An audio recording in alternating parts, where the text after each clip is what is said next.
Okay. Good morning, everyone. It's a pleasure to have you this morning for our new edition, this month edition of the Interreg webinar, dedicated to this time circular economy. And if you have joined our previous webinars, we usually put one of the topics that is being supported and invested by Interreg in the spotlight. To bring together a bit more visibility on what Interreg does through the projects that we fund, and also to bring us up to speed on what's the latest in these very important topics, to make sure that we are still highlighting the contributions that we, as territorial cooperation programs, bring to the wider EU framework, and make a difference in the end in the lives of our territories and citizens. So. I will now share my slides.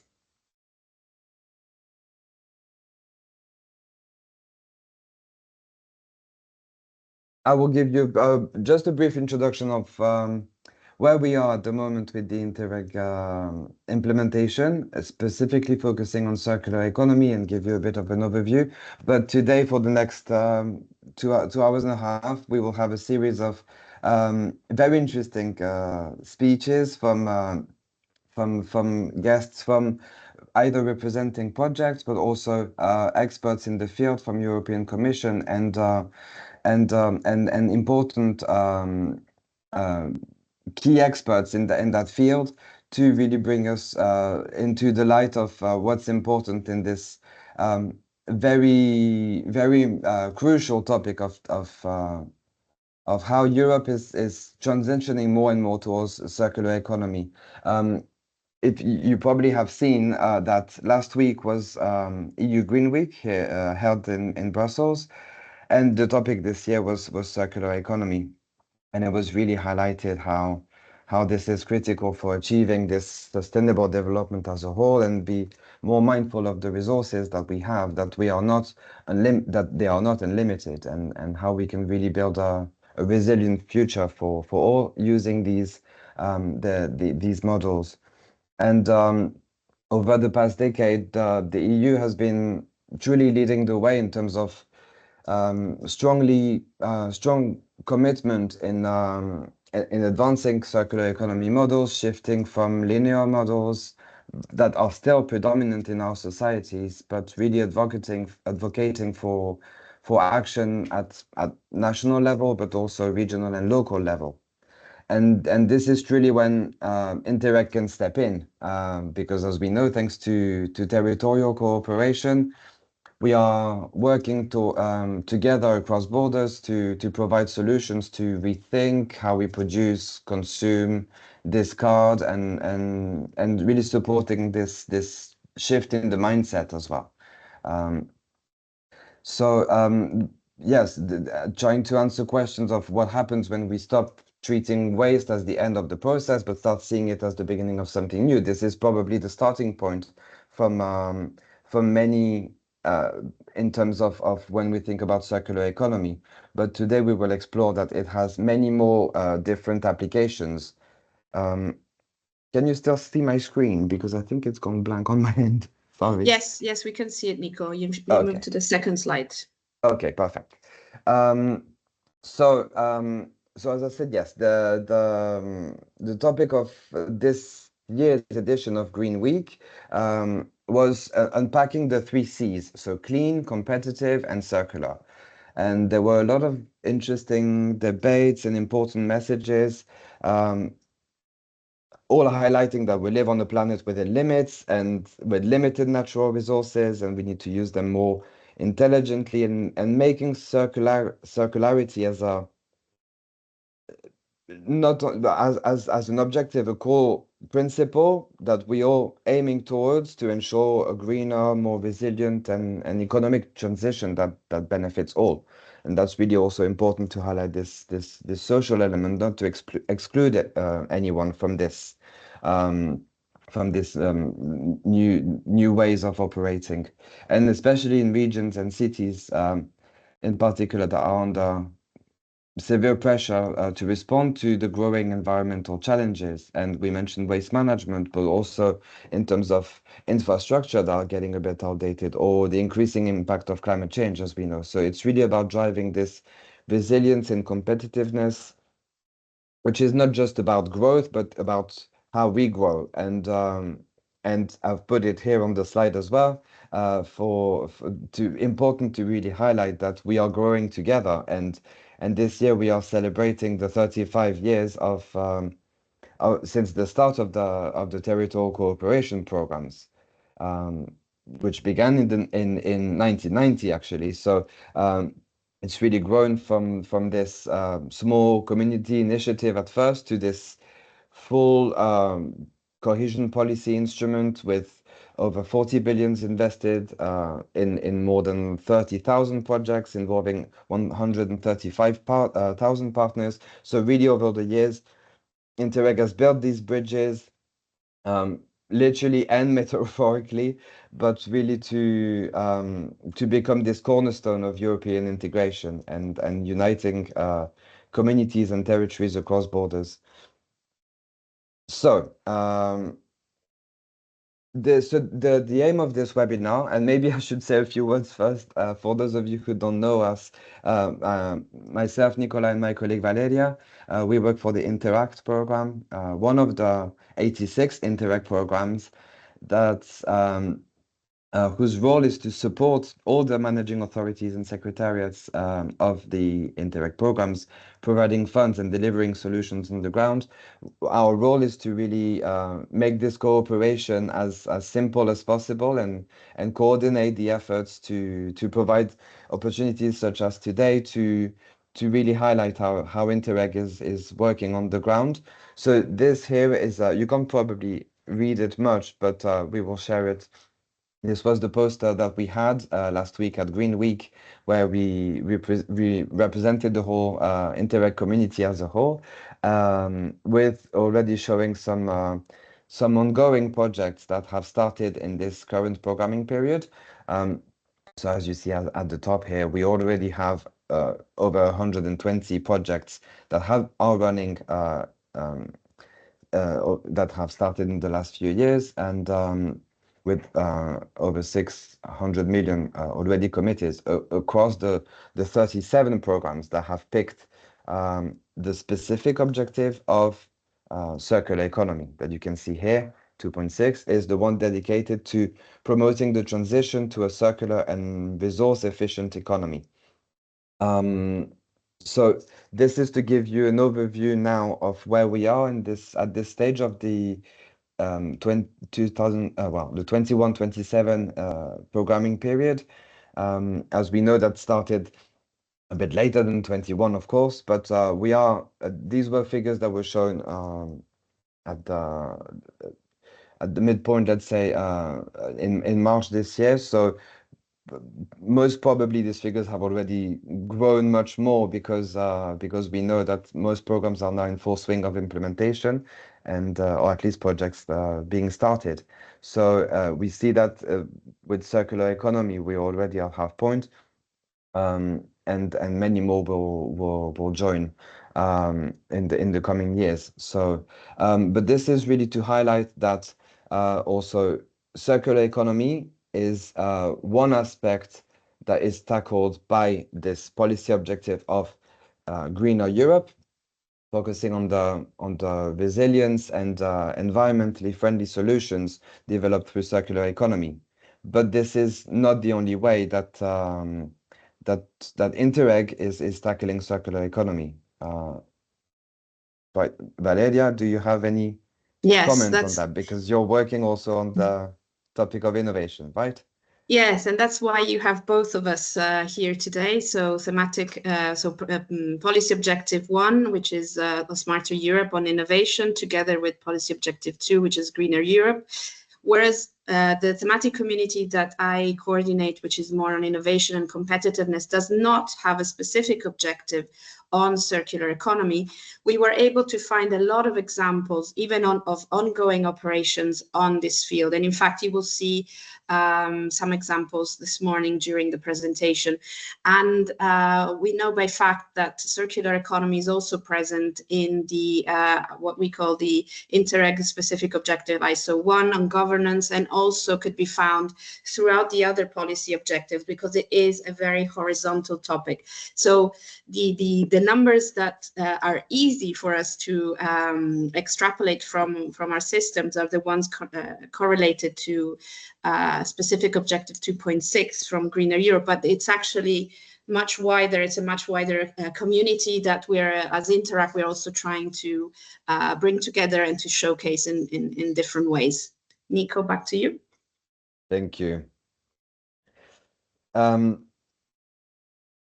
This is also to show you that Interreg is focusing and has been focusing for at least 2 programming periods now on circular economy, with many projects that have been funded on the matter. But we're not the only ones.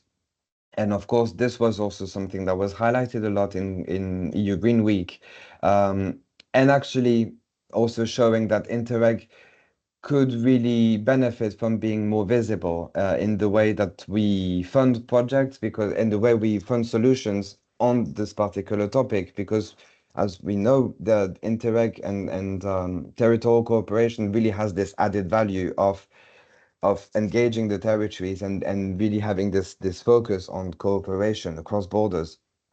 So this is one small part, even within the cohesion policy funds that are being given through RDF, with making up the bulk of the investment of the EU cohesion policy, but also through cohesion fund and just transition.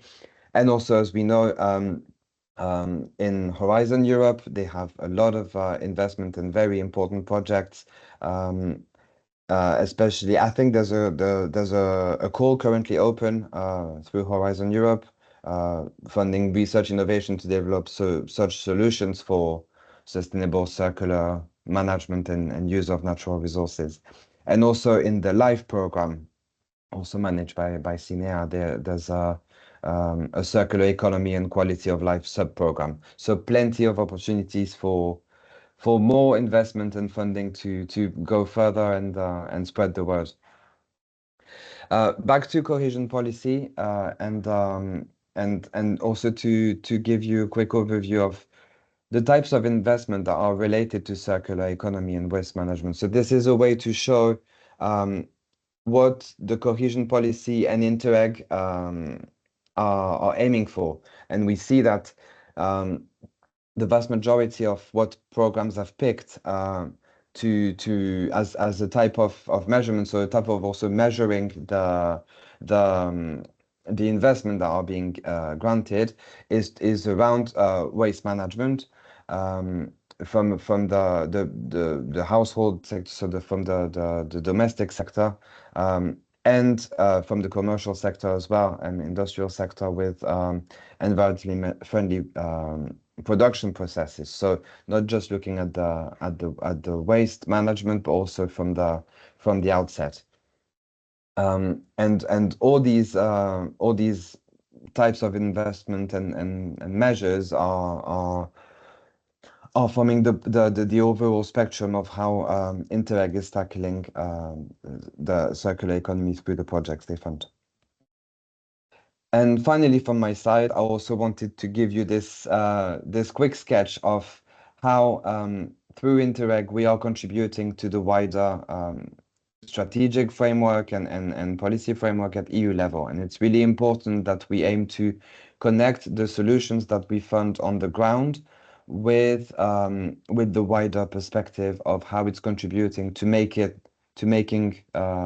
Europe more resilient and circular as a whole. The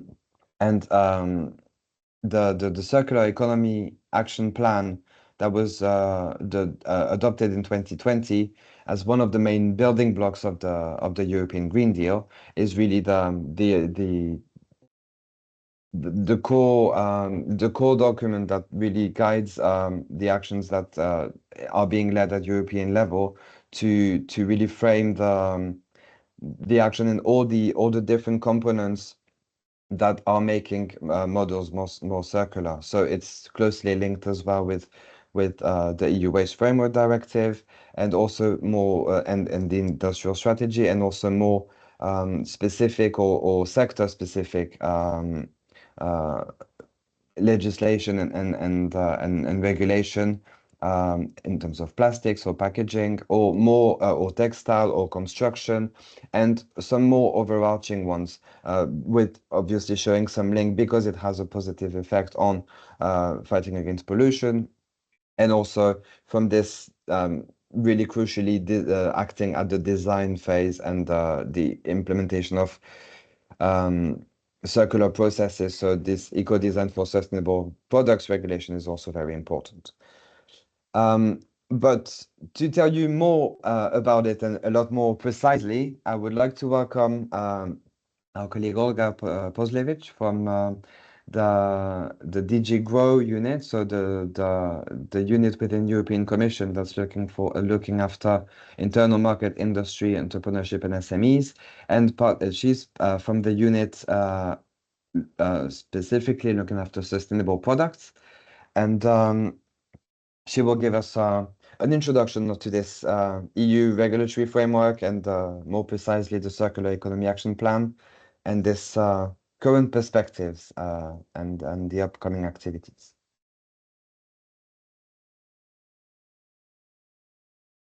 Yes, Olga? yes, thank you. Yes. Do you hear me? Yes. Yes, we can hear you. I don't know, would it be possible for you to share my slides with everybody like that? I can start already talking. So again, Sure. my name is Olga Pozlevich, and I work in DG Grow in the unit I4, which is sustainable products. And before I worked almost 10 years in DG Environment, so and in Grow I'm already for 5 years. So here I will sorry, probably, it's going. yeah, it's okay. You can already go to the second slide immediately. So I was asked to give a bit of the political context here of, yeah, thank you, of the circular economy. And so you probably know all very well that we have the circular economy started more or less around 2015 when we have adopted the first circular economy action plan. And I was just realizing recently that already at that time we had the circularity rate, which is almost the same as nowadays, so 10 years after. And then we were saying, it's a bit frustrating, no? We have 10 years of circular economy in the European Union, and the circularity rate is almost the same. So one can think it's unsuccessful, or we have no impact. Whatever we're doing during these 10 years didn't bring any impact. And I would really argue with that, because from one side, indeed, the circularity rate is not increasing very much, but because of many other areas of where it's hindering behind. We have still the waste collection not lagging behind. We still have a lot of waste produced. We still have the material uptake, the secondary material uptake very low. So there are different reasons for why we're not progressing, and therefore to break this bottleneck, we have decided to come up with a new solution, with a new legislation, by tackling all these remaining challenges, but I will talk about that later. Here you have the last Circular Economy Action Plan that was adopted 2020. And it covers many areas. It's not only about policies, but it's also about investments, it's about monitoring. It was also about industries, people. If Nicola, if you can go to the next slide. And as a result, we have adopted several pieces of legislation. And when I'm speaking about challenges, why at 2025 we still have almost the same circularity rate as 2015, it's also because all the legislations that were adopted following the circular economy action plans, they didn't even yet get the chance to bring the results to demonstrate the effectiveness. For example, ESPR, Eco-Design for Sustainable Product Regulation, but that was adopted 2022. We have only now adopted the first work program, just in April this year. So it takes time. It's like the snowball, it takes time. So it runs first slowly, and then it accelerates and it brings everything with us. So all this delayed reaction, delayed impact, we will still see that in the years to come. But we have laid a very strong ground with this ESPR, with the right to repair directive, with their taxonomy criteria on circularity, with different types of with the packaging waste regulation revised, with their construction product regulation. So I'm just mentioning several of the recently adopted legislation that laid the ground for the circularity and for sustainability of different products that will show the effect still a couple of years ahead. So it's still not in 2025 that we see the results of the battery regulation, for example, that was adopted in 2022. We will see that a bit later. It's not the Critical Raw Material Act was adopted also last year, and there are also the recycled content requirement there that we will see a bit later. So there are reasons behind, and this is why working on Circular Economy Act, we are indeed thinking about this effect that will be coming. So our baseline that we are working on includes the potential effects that the adopted legislation will bring in. So if I still would have to mention still remaining challenges, even if we take into account this the legislation that have been adopted. So I already mentioned the stagnating EU circularity rate. Then we have waste volumes. The objective of the European Union is that we need to decrease the amount of waste that we produce. Yet the European Union is one of the biggest consumption of the resources. As a result, we produce a lot of waste, and this amount doesn't decrease. It was increasing until recently. Now, the last data I've seen, it's kind of stopped, but it's still not decreasing. So we still need to break this this line. We still need to start going down with this, and it's not an easy.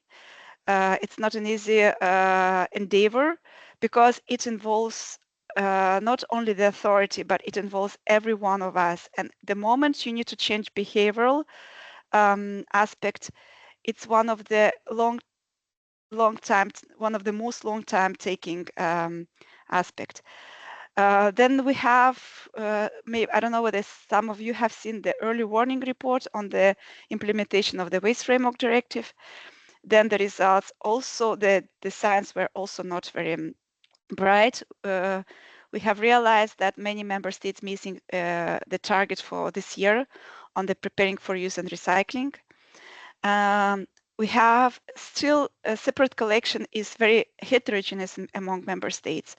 There are member states that are doing better, like Belgium, Netherlands, France. There are member states that are doing much worse. So, and it's also linked very much with the recycling, because the separate collection, it's a prerequisite for the high quality recyclates. For example, in plastics, if you have a separate collected plastics, it can, first of all, you can use a recycling technology which is less demanding. It can be can be mechanical recycling or depolymerization. While in the case of the mixed waste, then you need to go already to pyrolysis, which is more energy intensive recycling technology. So the separate collection is indeed the key. And unfortunately, many member states are still not implementing that correctly. And with the new requirements for the bio-based separate collection and with the new requirement for the textile separate collection, we are going to face even bigger issues there. Then another challenge, and it's I also mentioned a bit shortly about that. It's the consumption in the European Union. We are still buying too much. We are consuming too much. We are throwing away too much. And one of the recent revisions of the Waste Framework Directive was tackling the food waste, and the statistics is not shining either. We are throwing away 1/4 of our food. Oh, sorry, no, 1/4. Yes, I think it's 1/4 in the European Union. In the United States, even worse, but okay.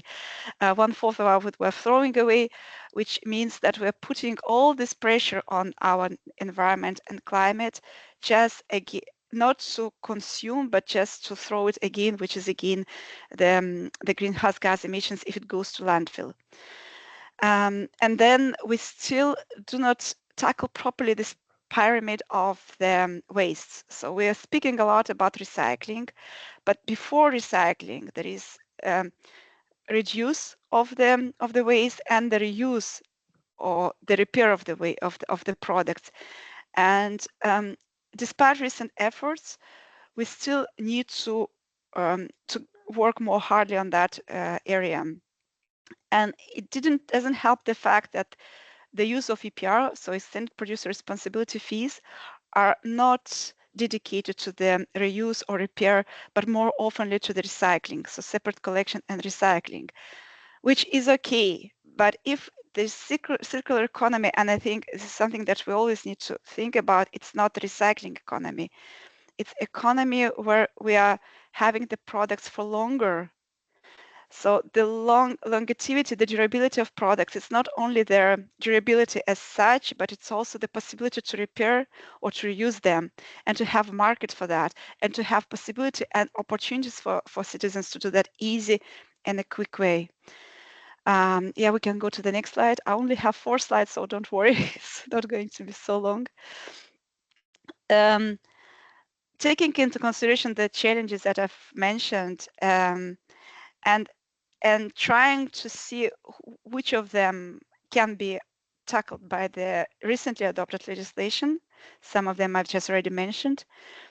We realize that there are still areas where we would have to work in addition, so need to cover in addition. So you have heard in August last year the announcement in the political guidelines of our president of the Commission, where the Circular Economy Act was announced. After that, it was mentioned and referenced in several other pieces of communication. So it was in the Clean Industrial Deal, it was in the Steel and Metal Action Plan, and in the recently adopted Single Market Strategy. The Circular Economy Act is mentioned from different perspectives. One common denominator in all those pieces of documents is that the Circular Economy Act would have to use the single market as the lever to use to use the force of the European Union as a single market to increase this transition to circularity. So until now, despite all other challenges, the single market were not used properly in the transition to the circularity. As a result, our market, which is consuming a lot, could not use this force of transitioning to circularity ourselves and also influencing globally.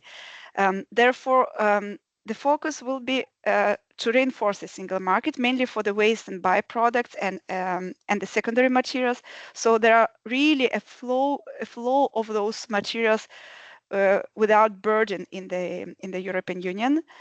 So therefore, we are considering some measures for the extended producer responsibility, the harmonization, digitalization, simplification, then end of waste criteria, so that there are clarity for everybody when something is not waste anymore but a secondary raw material, or in case of textiles that the GRC is working right now, there are even end of waste criteria for reuse. So we are not only preparing the first criteria for recycling, but also for their use.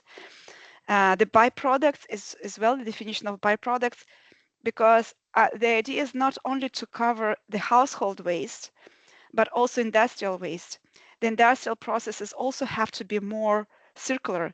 And there was an attempt in the recent revision of the Industrial Emission Directive to do that, but the impact assessment didn't manage to show the effectiveness of the proposed measures, while in the Circular Economy Act we are considering to come back to that and to consider how to make industrial processes also more circular. So not only products, not only our consumption, but also our production. So the big pillar of that, there will be two big pillars of that work. So it's one of them, it's the revision of the Waste Framework Directive, and another is the revision of the Directive for Waste from Electronic and Electrical Equipment. It's the work that we have already started with DG Environment, so we are co-leading on that work, DG Grow and DG Environment, and we're aiming at end of 2026. We are launching the call for evidence and open public consultation in July, and I would be very happy to use your expertise, and if you could actively participate, that will help us in selecting the right measures for this new legislative initiative. I probably stop here because I already talked, I think, longer than I was asked to. Just if I may summarize in two more sentences, that we started this journey from the resource efficiency. So before circular economy, there was resource efficient roadmaps in the European Union. So it was really about using less resources, so that which is good for biodiversity, for climate, for people, for our health. So it starts from there, and now it's overarching. It's covering our entire economy, and in the economy we are all there. So it's not only the policy making, so we can make as much policy as we can, and we're setting up targets, but without a proper implementation, without proper participation of everyone, this is, and as we see already now, the targets do not work. So we need authorities, we need people, especially people, because economy, it's about people mainly, about their participation there, about putting their needs there so that the industry can react. So, and it's not easy. As I mentioned, tackling behavioral, it's one of the toughest job probably in the entire transition to circularity. Yeah, and recycling, again, it's important, but we should not forget the reuse and the reduce component of that. Thanks a lot. Thank you, Olga, so much. I think it was extremely insightful. We have a mixed audience today, both of program representatives and project practitioners, as well as consultants in the field of circular economy. So I think you gave them a lot of interesting insights. And for sure, we'd be happy as Interreg to support you with sharing out the invitation to the public consultation. So, you know, keep us in the loop and we can share out the invitation to the participants for sure. And it is now my pleasure to introduce you to our keynote speaker today, Nicola Cerantola. We have worked together in a number of different occasions in my previous positions, and I'm really happy to have him here today. He really brings together the two natures of circular economy, both from the environmental point of view, but also from the business side. And since I don't want to steal any of his time, please, Nicola, the floor is yours.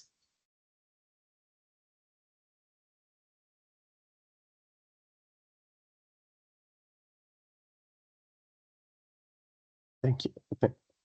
Thank you, Valeria, for an introduction. So it's a pleasure to be here. I'm really honored to be part of this seminar and this webinar because I've been involved in many projects so far. So I feel very honored to be contributing to the future, the present and the future of this kind of projects. So I prepare some presentation for some slide for guiding the speech that I prepare. So first of all, just introducing myself. I'm Nicola Cerantola, I'm a mechanical engineer from Italy. I've been working in the sector.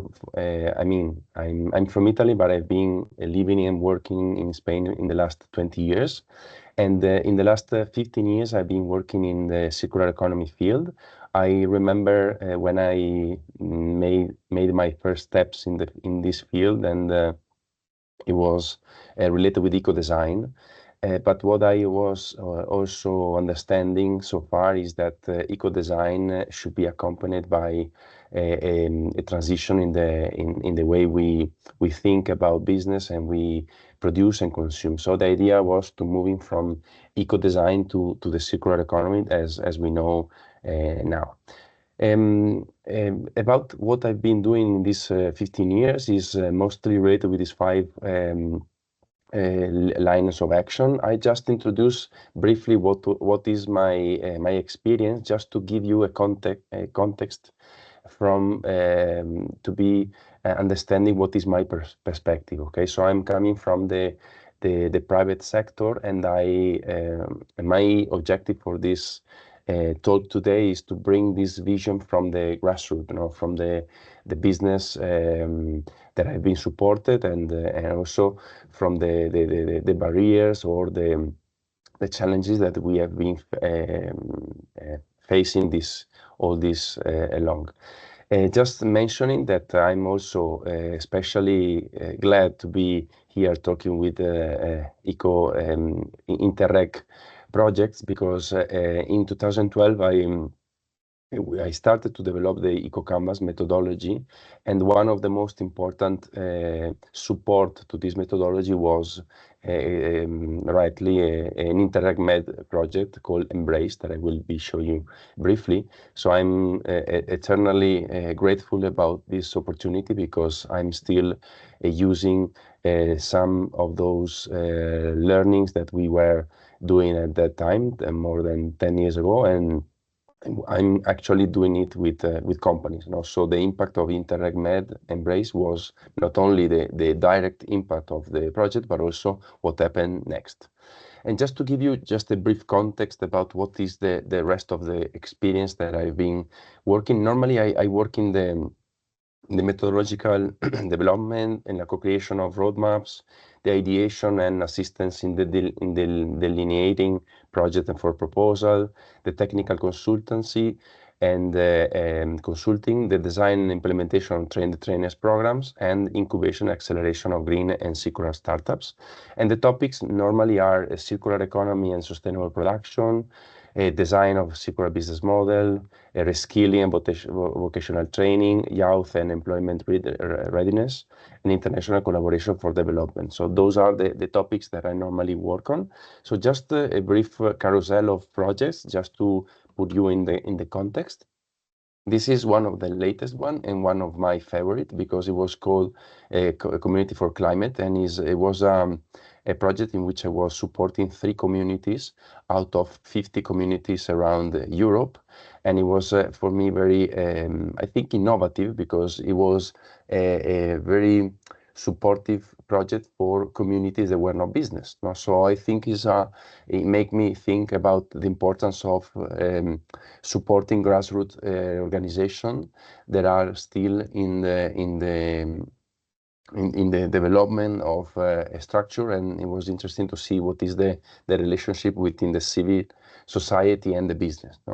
Then other projects like NECVC, in this case, was within Italy and the south of the Mediterranean. Here it was a capitalization of a previous project. So the idea was taking the Embrace toolkit that I will be mentioning afterwards, and capitalizing in the south of the Mediterranean region. Then in Spain, for example, some project related with employees or improving skills for people, active people, professionals that are working in companies. Then many projects related with textile entrepreneurship, so small, micro, small and medium enterprises. Support then in this case was supporting authorities to be generating a circular management system or model. Instead of business model, was a circular management model for the coastal territories. So the idea was to what we did was adapting the EcoCanvas toolkit to the territory, to the circular territorial approach within Italy and Tunisia. This is the famous and my beloved Interreg Med embrace, in which we were developing the EcoCanvas toolkit. So it was a very comprehensive toolkit. It was the origin of all the sprint canvas that I've been still using now. Then other previous project, for example, a company working in supporting green entrepreneurship with the Switch Med 1 and 2 in the Middle East and Northern Africa, or an Erasmus Plus related with the reskilling of generating eco-mentors. And finally, and getting to the most important part is, okay, let's go to the to the topic, no? So the question is that sometimes circular economy, since the 2015, as my colleagues was mentioning, it looked like the, you know, looking for unicorns. I don't know if you know what are unicorns, beyond what are the classical horse with a hook, you know, but normally in the jargon of business is something very profitable, no? So the question is that circular economy is bringing or is providing us with a lot of opportunities. However, we are really navigating through a storm. So we are now defining reality as VUCA or BANI or raft or even tuna, as you see here. So there are many ways of defining this very uncertain situation. And I think that we feel that we are like in a boat, in a ship, and we are very traumatized by the waves and the storms. So the question is that what I recommend for taking to continue is maybe to starting from the etymology of the word economy, because sometimes I feel that we are so in love with circular economy that we are forgetting what is the economy about. And I believe it's absolutely fundamental that we retrieve the concept of economy to understanding what are the next steps. And you will see how. So I just ask you for a poetic license to be just defining what is the oikonomos, now what is the Greek etymology of the word economy is oiko is the house, the home, no, the place that we are managing, and nomos are the rules, no. So the economy is the way, or is the science that we use to manage what we have at home. So what we have at home is finite and scarce resources. So we need to do it, and we need to know about economy, because the other way around is that if we don't know about economy, means that we are taking by force what we need. So it's absolutely in this critically conflictive moment of history, to remind that circular economy means also peace, because in some way we are managing something that is scarce and limited for the good of all the people in the planet. So our home is the planet, and we need to be implementing an economy that is fair, is equitative, and is distributed to be able to do what? And this is the question, no? And the question is that we need a science to study how to manage scarce and finite resources to do what? Well, normally we try to satisfy our pyramid of needs. This is a modelization made in the 40s by an anthropologist from the US, and it's a very quite interesting approach. The question is that the way we have been satisfying the pyramid of needs of all the people in our world is a linear one. So far we have been taking from the ground what we need. We were transforming it from a chemical perspective, from a physical perspective. We were producing some sort of objects, and then we were using this object very quickly and just discard it. No? So this question is the question is that this was in some way working when we were when our power of destruction was less, or we were less people on the planet. But now the consequences are starting to be evident. No? So the question is that the linearity of our society was a problem. It was always a problem, but the scale of the problem was limited. And also there was some sort of wisdom about what we were using the resources, because it was a scarcity society. But now, since the industrialization, we are living in an abundant society. So the question is that at least one part of the world is living in abundance. So we are living, you know, beyond our possibility. And the question is that we don't we don't need anymore to you know, to bother orangutans or polar bears. We just need to open the newspaper and read the news. I mean that what I mean with this is that it's not an environmentalist cause anymore. It's a human cause now, because it's not just a matter of environment, but it's a matter of our very existence and prosperity on this planet. So it's absolutely important that we are able to embrace this circularity as a response. So the idea is to move from a very fragile and fossil fuel powered and externalized economy to an inclusive and regenerative one, in which we are promoting some sort of future-proof model. No, when I talk with companies, of course, as you might imagine, I cannot use the polar bears as a reason to believe, but I need to use future-proof businesses. No, so the question is that the narrative, and I believe the Ellen MacArthur Foundation success was also to change the narrative to a more jargon that was more close to the business. No? So the question is that the circular economy, as we all know, is a matter of different benefits. No? So we are gaining sovereignty, and we are reducing price volatility. It's true also that from my perspective, Europe has been leading the circular economy also because it's needed, because Europe is a continent that is importing a lot of material. We have a very resource-consuming economy, and we need to import from outside. So it's logic that we want to gain sovereignty in the way we do things. So it's absolutely is understandable. Then the question is that also we need to revise the way we monetize products. For example, we can eco-design a product, but if the business model, you know, is not designed accordingly with the circular economy principle, at the end we are, for example, talking about fast fashion, we are eco-designing a product, but it is in the same conflictive situation of the fast fashion industry. So the question is that my product is very good, but the business model is not supporting. No, so I'm falling in the same pitfalls. Then we need to move from the stakeholder, moving from the user-centered design to the community-centered design. And this is a critique, because what is convenient for me as a user is not convenient for the others, is not convenient for the community. So it's important to move from the user-centric design and development to a community of even humankind design. And then the waste innovation is the waste, and the way we manage innovation is the way we can convert vulnerability into competitive advantages.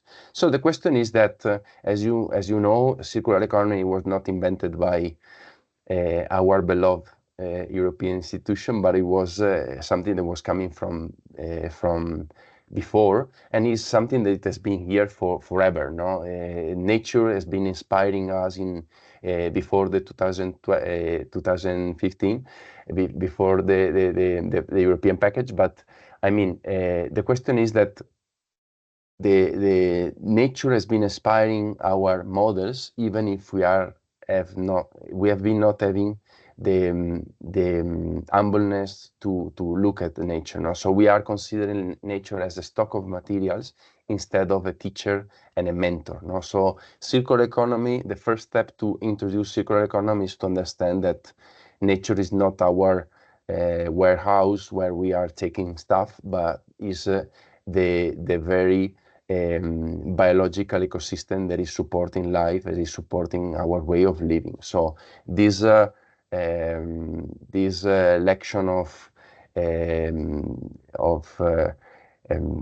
understanding this relationship is absolutely important. No, the question is that when we are talking with company, for example, the big question now in 2025 is, okay, this is great, this is reasonable, so we are taking waste and we are converting it in something valuable.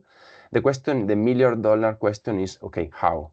So how can we support this transition? And the way I've been understanding maybe the step further is to work on the pyramid. So we need to tackle the pyramid of needs from the three perspectives. So I will try to do it in three different levels. So the first is the level of purpose. So in the upper part of the pyramid, we have the purpose. So the why people do what they do. And before the colleagues was mentioning the behavior, no? And the behavior is absolutely functional to the histories and fiction that we have in our minds. So just to start talking about the purpose. Then we have the relationship. So the middle range needs are related with the way we interchange value between each other. So the question is the way we do business, the way we do politics, the way we manage the common ground. And then we have the basic needs and the human rights. So we are those are like the societal foundations in which we should be guarantee ensuring that all people in the planet has these basic and human rights covered. No? So let's try to focus on each one of them.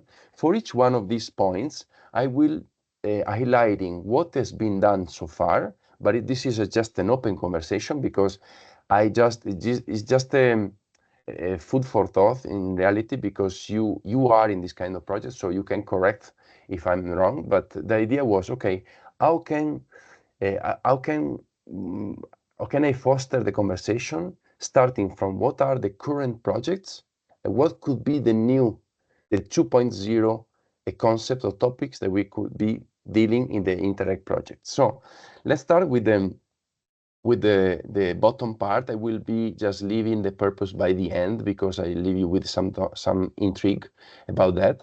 So let's keep the purpose for the end. No, so let's start, for example, with the basics. No, so in this sense, we are talking about the social foundation. So currently, the project scopes are normally related with enabling technology and solution for change. So, for example, waste management, cleaner production, energy efficiency, water treatment, climate change mitigation, biodiversity. So they are absolutely fundamental.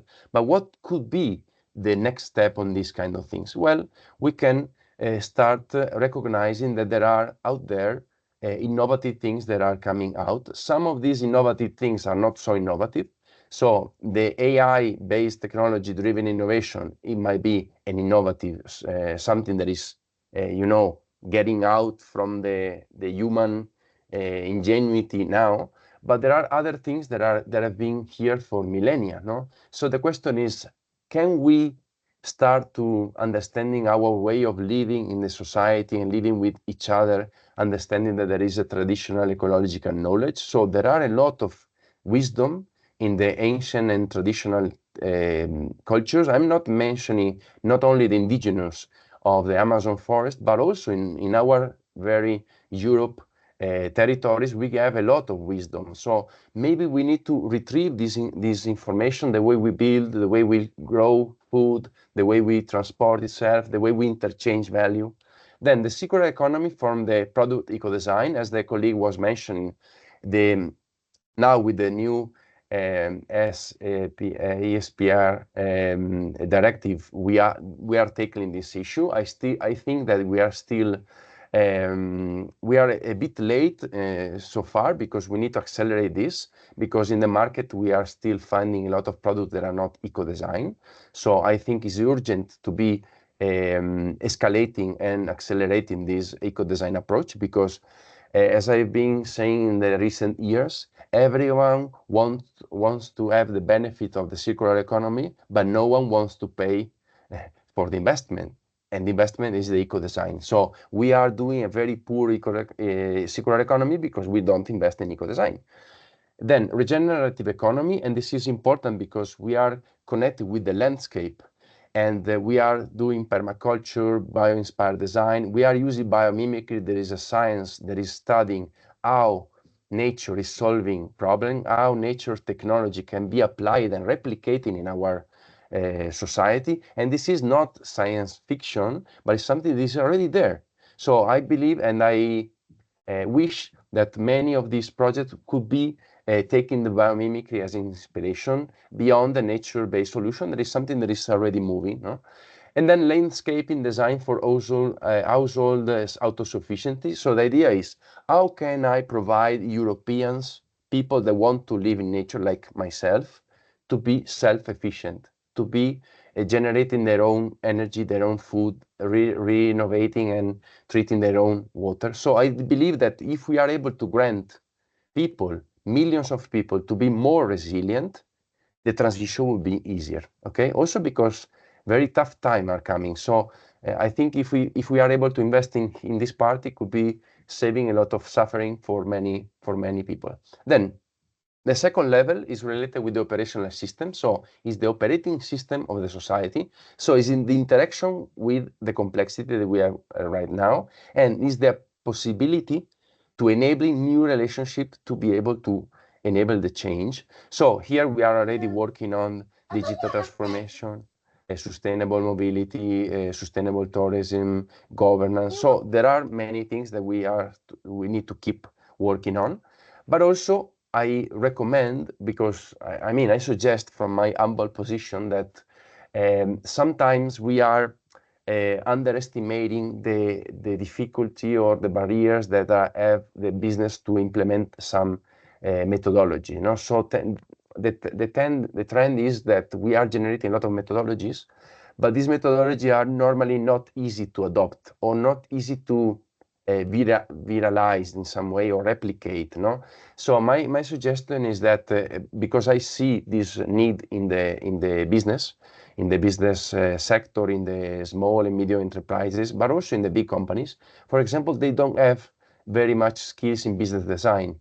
So I believe the business design and the development of tools that are facilitating this startup approach for SMEs is important. Then the circular economy, fostering the circular business models, there is still a lot of work, a lot of reputation related with the circular economy that is related with the waste management. So when I ask some company, what is circular economy for you? No, I'm already doing circular economy because a waste manager is coming here, is taking my waste, I'm just paying for it. So they have this conception of circular economy. So for my role, or the role of people like me that we are working in this field, is try to, this is not circular economy, or at least is the tip of the iceberg of what we can do.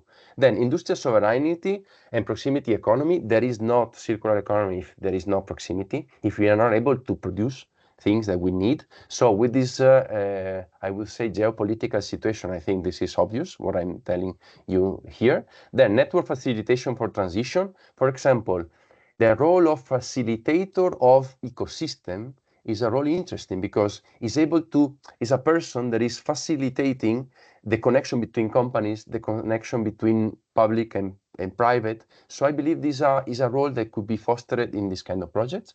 Then public procurement green prototyping, so supporting technicians in municipalities and in other institutions to be able to create better tenders, because the question is that sometimes they are just externalizing the process. So they have a big problem waste and they just bidding to the cheapest company, but they are not intervening in the way the solution is designed. And I believe it could be interesting to work on that. Then rapid environmental assessment. One of the drama of the life cycle assessment is not edible or comestible for small and medium enterprises. So the idea to make it easier, more visual, more adaptable, more easy to implement, I think is a key to be able to scale up what is the metrics, no? Because if you are not a big companies, the metrics are absolutely seen as the devil, because is a loss of time. I have to produce. So I think to create schemes and framework that are easy to use is absolutely important. Then the concept of new economies. So circular economy is a part of a movement of economies. There are several foundations around Spain and other countries that are promoting some sort of aggregating system of economy. So there is the feminist economy, the silver economy, the orange economy. So the idea is that we cannot understand circular economy if we are not understanding these socio-demographic issues, no? So the question is, we need to create a regenerative new economy. Maybe we don't have the name, it would be some sort of post-capitalism model, but we need to tackle the problem of job and welfare, because now with the AI replacing jobs, it would be naive for us if we are not understanding that the circular economy could be impacted as we normally we are told normally that artificial intelligence is going to be making our life better. Yes, but it's also destroying millions of jobs. So we need to create some sort of welfare system, job market in which we are able to repropose people in other jobs. And finally, the community-led projects. As I mentioned, I'm in love with this community for climate project, because I believe there is a huge part of the population in Europe that would like to be closer to this kind of human-led communities, but they have no references, so they don't know it, and they end up living in cities unhappy and frustrated, and so I believe there is an opportunity there to create an ecosystem, a distributed ecosystem that is generating a self-reliable economy.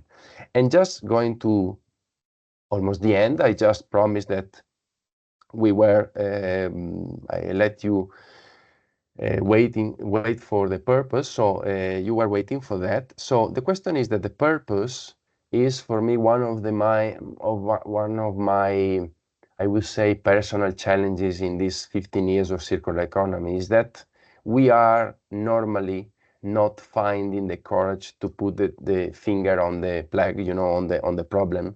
And the problem is that the society itself is designed, the market itself is designed for consumption. So the only way we know to do economy, to make the economy grow, is to make people consuming stuff they don't need. So I'm provoking you, but I believe it's something that we need to start tackling. And the question is that we cannot improve our efficiency in waste management. We cannot make awareness campaign, etc. It could be, yes, it has been done so far, it's necessary, but it's not sufficient. So what my proposal here is that at the end, linear economy is a factory of unfulfilled desires.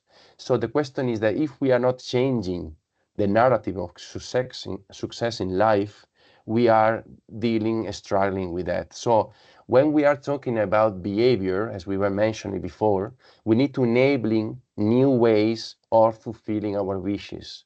And I'm specifically talking about European, because I'm normally working a lot in Middle East or Latin America, and the situation there is different because the middle class is less, there is less abundance of spending power. So I'm specifically talking about the European circular economy should be a dematerialized economy. So The question is that so far the projects are tendentially, they tend to be focused on the awareness campaign or dissemination and communication strategy. They are necessary and they are good, but I believe we need a step further. And the step further is we need to find a way. I have not the answer, but we need to find a way to promoting new success stories, creating new references. So the question is, how can we combine the growth that we need to achieve? We need to pacifically, peacefully achieve, because the circular economy is going to be implemented. I'm sure of that. I have no doubt of that. The question is going to be implemented for good or for bad? So are we taking the measure to be able to make a transition towards a low energy, low carbon neutral circular economy in our way, because we will to do it, or we are going to just to drag by the collapse of some society, not society, but some industries. So the question is, how can we work on the cultural transformation to link the human values and self-development? How can we promote sufficiency and self-reliability? And how can we use the behavioral design instead of against us as consumer, as a tool to be living more happily and consuming less stuff? Because the increase in the waste recycling or the waste sorting, etc., is good, but if the consumption is still increasing, we are still in the same place that we were. Okay, so just finishing my talk, I just leave you with one quote that was accompanying me for all this year, and I believe is still valid, is that if we don't have the courage to leave the shore, the safe harbor, and navigate for a while in uncertainty, we never find new places or new opportunity. And I believe nowadays is still valid, and I would say that every day is more valid, this quote. And I believe that we need to take this courage and facing the real challenge that we have.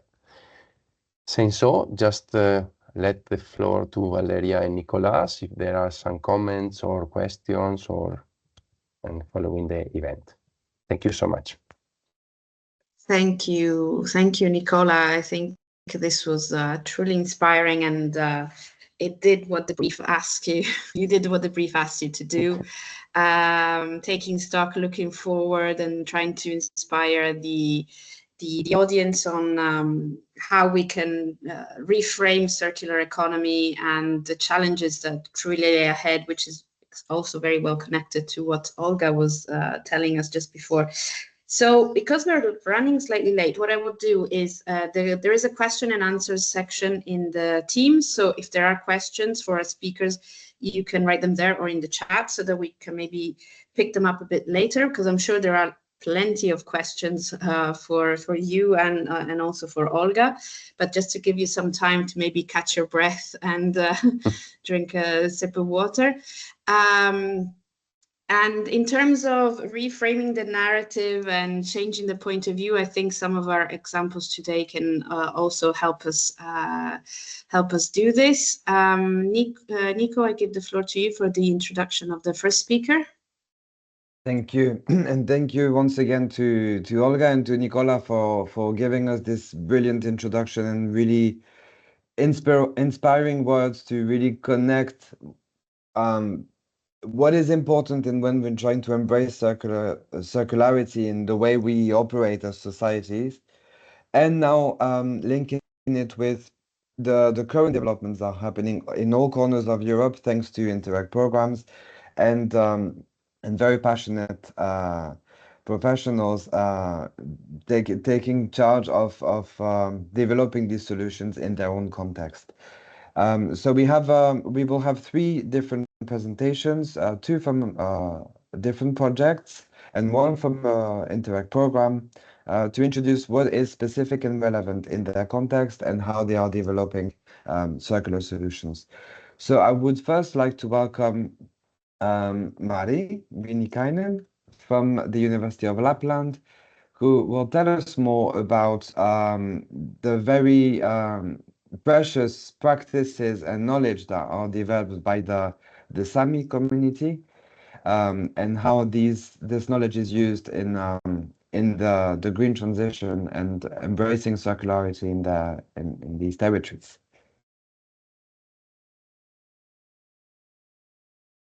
Hello, everyone. Can you hear me? Yes, we can, Mari. That's Welcome. great. I will share my PowerPoint here. Can you see my presentation? Yes, perfect. This is great. So first of all, thank you for the very inspiring presentations and discussions. They are very thought-provoking. And in this presentation, I will tell you about our project, Mahdut, Sami Knowledge and Practices in the Era of the Green Transition, which is a 3-year project funded by Interreg Aurora Sapmi program. Just a minute, I will, oh no. Okay. So our lead partner in the project is University of Lapland, is special for the Faculty of Social Sciences and especially Sami Studies, and also we have the Faculty of Law from the university in the project. The lead partner in Norway in the project is the Arctic University Museum of Norway in Tromsø. You can see we are here in Rovaniemi and Tromsø is here in the north, and we also have the Sami Education Institute from Inari here, and also the Center of Sami Research at Umeå University here in Umeå. And this is the map of Sapmi, the homeland of Sami people, and you can also see the languages spoken these days in the Sami area. So in this presentation, I will tell you a little bit about our project and introduce to our project activities, and at the same time giving insights how we build sustainability through our project. So Mahdut project is based on the idea of Sami as experts of circular economy and subsistence. We believe in the project that the Sami society and way of life have traditionally been based on circularity, in which use and reuse of the resources at hand have been key elements. For generations, Sami livelihoods such as fishing, reindeer herding, hunting, and gathering have followed the principles of circular economy, using natural resources respectfully, renewing rather than depleting, and living off the land and reciprocal relationship with the surrounding environment and coexisting with its human and non-human companions, such as plants and animals, is central in Sami thinking and sustainability.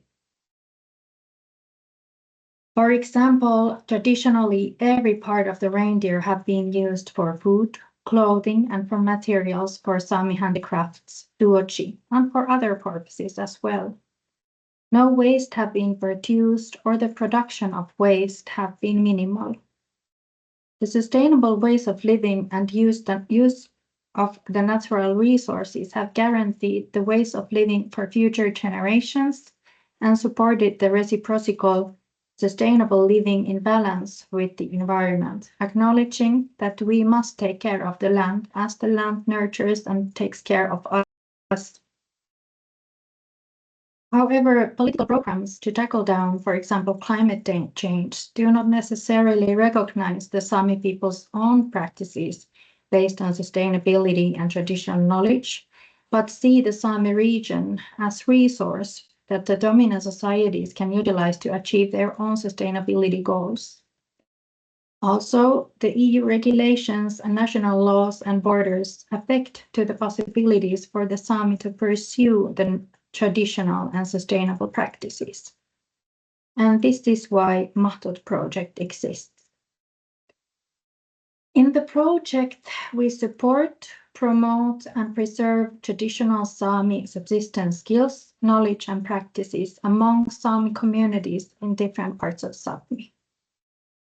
We aim to improve the intergenerational and cross-regional transfer of best practices of Sami subsistence skills and knowledge, raise awareness of their importance in the green transition and from the perspective of sustainability, and make visible the Sami rights aspects of traditional livelihoods and strengthen Sami self-determination and self-sufficiency.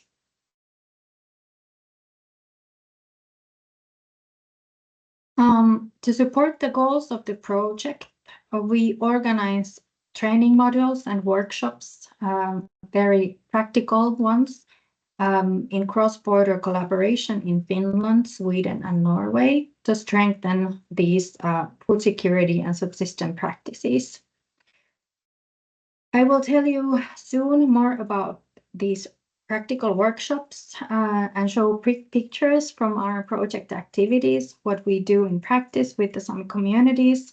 But before that, I will tell you a little bit about our more theoretical investigations, guidelines, and reports that focus to support traditional Sami livelihoods, circularity practices, and legal matters related to Sami rights.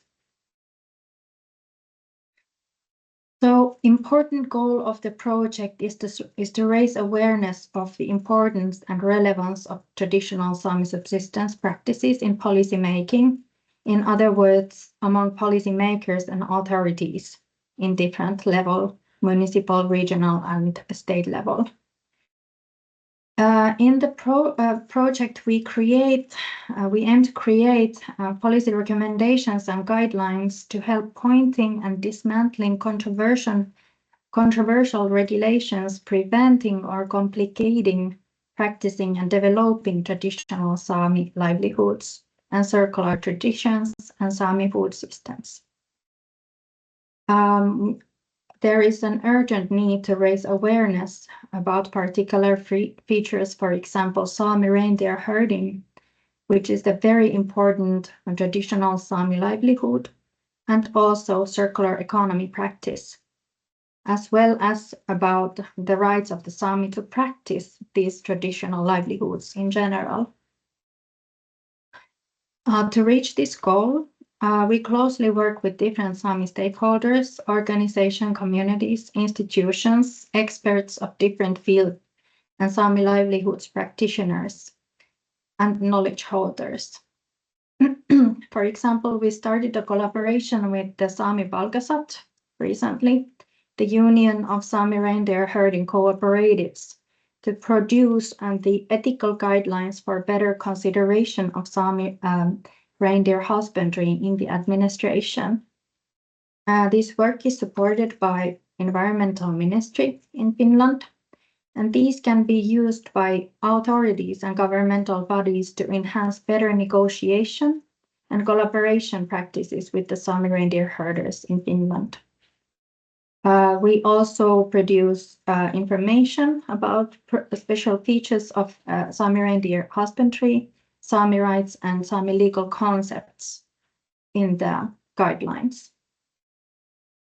Furthermore, we produce reports and investigations introducing international legal framework for guarding Sami cultural heritage towards holistic intergenerational indigenous rights-based approach, and a report on Sami circular knowledge, which is a comprehensive report focusing on different aspects and dimensions related to traditional indigenous circular knowledge in Sapmi based on the project outcomes, and also addressing knowledge gaps we still need to learn more about, and what prevents or affects to the possibilities of the traditional circular practices.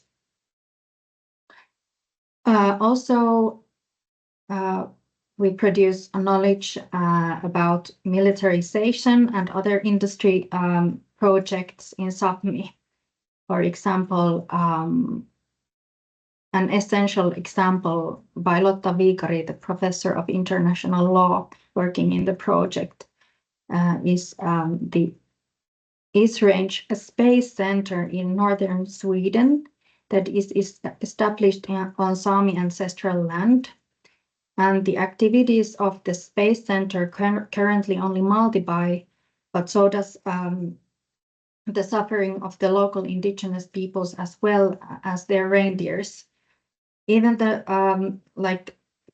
the noise of the space launches is disturbing, let alone the land use restrictions. And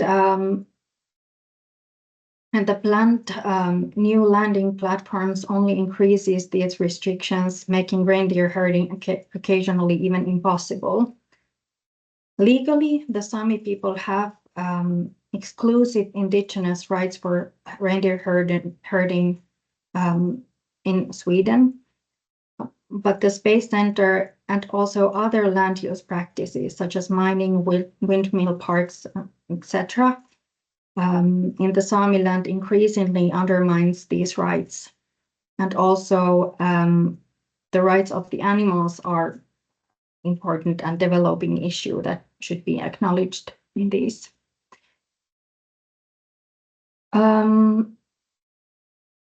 So therefore, these local land use activities create multiple international legal problems, including also the right to food sovereignty, which is also something that we focus in the project. For example, in an investigation on how Sami food systems and traditional foods are related to the well-being of the Sami. So here you had a few theoretical investigations, examples, what we do in the project. But next I will tell you more about the practical workshops, what we do. So our training modules focus on learning about Sami food and Sami food cultures, traditional ways of preserving meat, fish, and learning about wild herbs and harvesting them. Learning first aid skills in outdoor environments, which is very important with these distances in the north. And to preserve and disseminate knowledge about these practices, we document also a lot and produce short films and learning material that make visible Sami subsistence knowledge and in different ways. So in the picture in the left, you can see traditional knowledge holder Marit Länsman preparing reindeer guts to make blood sausages, which is a traditional Sami dish. And here in the kettle, you can see bone marrow. That is also a very, very nutritious dish used from the reindeer bone. And here on the right is dried pike, which is a very familiar dish, especially in the Inari Sami and Skol Sami area. And here we had a project meeting in a Laavu, and we prepared some lunch. Here is reindeer minced meat. And then we, not that long ago, a few weeks ago, we organized a food show. Actually, in the previous picture, Marit, she was preparing the guts and the marrow bone to prepare in this food show that was displayed in Sajos Cultural Center as part of the European Indigenous Tourism Conference. And there were people participating to the show in the auditorium of Sajos, but you could also watch the show via stream. And here we had Heikki Nikula, who is a Sami fine dining chef. He cooked from the same ingredients that Marit did, but as a fine dining culinary twist. And Marit cooked traditional dishes such as blood dumplings, blood sausages, bone marrow. and we gave tastings to the audience.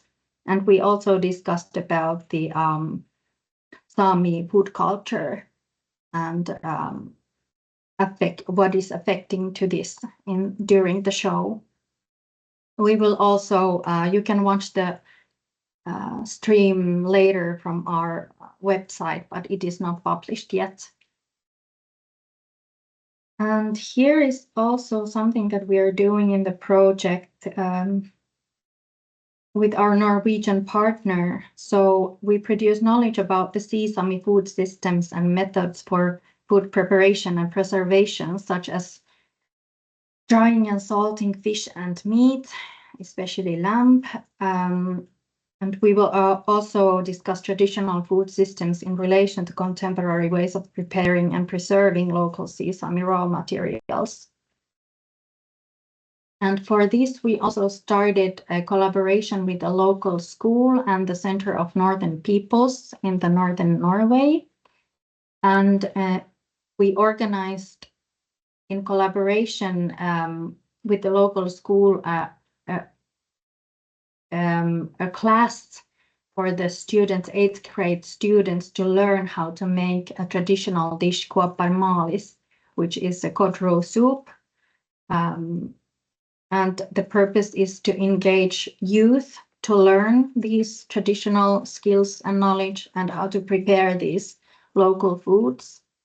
And you can find this report and this blog post from Mahtuk Project's blog, and you can also find the recipe from there, so you know what to cook for dinner this evening. And then Marie, thank you for the dinner recommendations. It's getting really exciting, but it's if you could just wrap up in a few more minutes as we have the other speakers waiting as well. Thank you. Okay, thank you. So I'll just show you the pictures quickly, go through these. So maybe I will wrap up and conclusively say that it is important to support indigenous rights and Sami rights, as approximately 80% of the world's remaining biodiversity is found on indigenous peoples' territories. So this is something that we should acknowledge. And also in this era, it is also important to acknowledge the ethical consideration when involving indigenous or Sami communities to the projects in order not to reaffirm any harmful or colonial practices or by the means of green transition, for example, or exploit the knowledge or practices of the indigenous communities. Yeah. Okay, I will stop here. But if you have any questions, please let me know. Thank you very much, Marie. I think that was very I'm trying to find the right word because I think it's so different for most people in the room here. That's something that's really eye-opening, that in such cultures you have this connection with how important circularity has been embraced throughout generations and decades, and how it's still important to preserve it and learn from it and help these communities also sustain and stay resilient in the face of the modern challenges. So that's really inspiring, and thank you very much for sharing all this information with us. And please keep us posted on the future on your upcoming activities, and I'm sure everybody will be very interested to know. We will now move to another corner of Europe. We're going to the southwest region of Europe, and we are pleased to welcome Lydia, who represents the Fashion Forward project. So she will tell us more about how they are working on promoting circularity in the fashion industry which, as we know, is a topic that's very prominent these days, as we are faced with more and more mountains of unused clothes or very little used clothes. And we look forward to hearing Lydia now. Thank you. Thank you, Nicolas and Valeria, for inviting me. Let me share the presentation. Okay. Well, I represent MODAC. MODAC is the leader of this project, this Fashion Forward project. MODAC, we are the Catalan fashion cluster. We are based in Barcelona, and we represent, and we have 115 more or less associated entities, companies, and other actors related to the fashion ecosystem. As Nicola defined before, we are a facilitator. We connect companies between them and with other actors in the fashion ecosystem to improve the competitivity of the sector. In this case, well, Fashion Forward is a project founded by Interreg Sudoe. It's about promoting circularity in the Sudoe fashion system in Spain, south of France and Portugal. This is the partenariat. We have clusters and technological centers from Portugal and from Spain. We have public administration, Agència de Residus in Catalonia, Municipi de Vilanova de Famalicão in Portugal, and Euroregió Midi-Pyrénées in France. And we have and Reciclop too. And we have two companies, Textiles Penedos in Portugal and Coleo Recycling in Spain.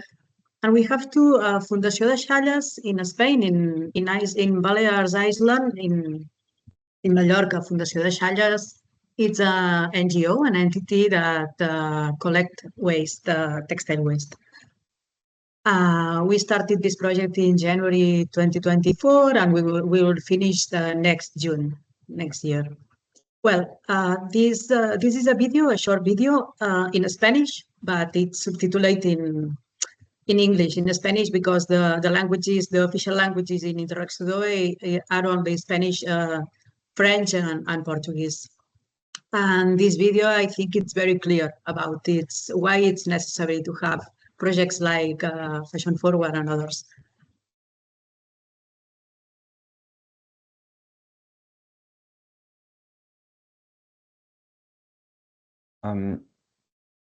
Lydia, we don't have the sound, but Sorry.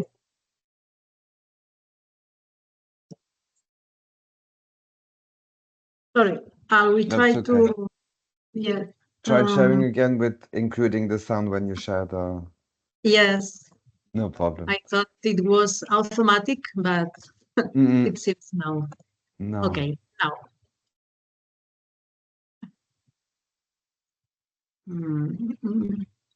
I'm sorry, I closed the. That's okay. Don't worry. Sorry. No, take your time. It's fine. What do you have?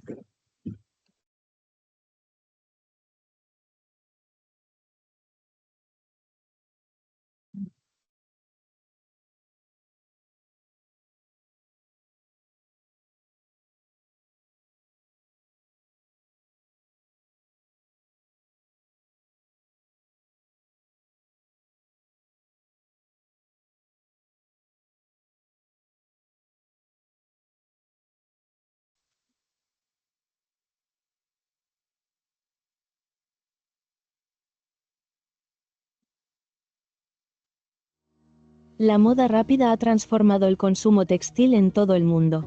Ropa barata, producida a gran velocidad, y desechada igual de rápido. Cada año, millones de toneladas de textiles terminan en vertederos. El impacto ambiental y social es devastador. Y en el suroeste europeo, el espacio Sudoe, también sufrimos las consecuencias. Una región con fuerte tradición textil, hoy enfrenta un reto urgente. Reimaginar la moda para que sea sostenible, circular e inclusiva. En este contexto nace Fashion Forward, una iniciativa transnacional para transformar el modelo textil actual. Su misión, promover la circularidad, reducir residuos y generar innovación. El proyecto une a 9 socios de España, Portugal y Francia. Clusters, centros de innovación, entidades públicas y empresas. Fashion Forward trabaja en 4 líneas de acción clave: recuperación y transformación de residuos textiles postindustriales, educación ambiental y gamificación en escuelas, desarrollo de herramientas para medir el impacto ambiental, apoyo a la transición ecológica de las pymes textiles. Estamos construyendo una nueva narrativa para la moda en el suroeste de Europa. Porque vestir el futuro también es cuidar el presente. Fashion Forward. Juntas, creamos una moda que respete nuestro planeta.